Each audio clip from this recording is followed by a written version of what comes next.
Facial pain అన్న వెంటనే పళ్ళు పీకించుకోవడం, రూట్ కెనాల్స్ చేయించుకోవడం చేస్తూ ఉంటారు.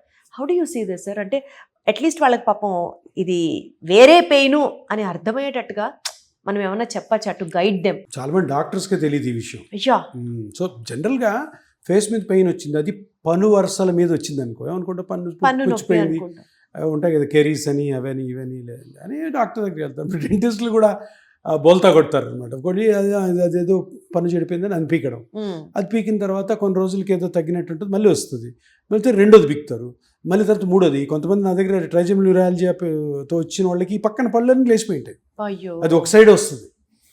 సో దీన్ని కనుక్కోవడం ఎట్లా అంటే, ఫేస్లో ఒక సైడ్ కానీ నొప్పి వచ్చింది, అది కరెంట్ షాక్ లాగా ఉంది, సింపుల్.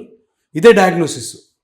ఫేస్లో ఒక సైడ్, అది నుదురు అవ్వచ్చు, ఈ ముక్కు సైడ్ భాగం అవ్వచ్చు, చెంప అవ్వచ్చు, పై లిప్ అవ్వచ్చు, కింద లిప్ అవ్వచ్చు, దవడవచ్చు. ఈ ఏరియాలో ఎక్కడన్నా కూడాను మీకు షాక్ లాగా జిగ్ అని కొట్టి వెళ్ళిపోతుంది. ట్రైజెమినల్ న్యూరాలజీకి కూడా we have successful treatments at Epione. Very very high successful rate in trigeminal. ఎందుకంటే 95% చెప్పాను మీకు.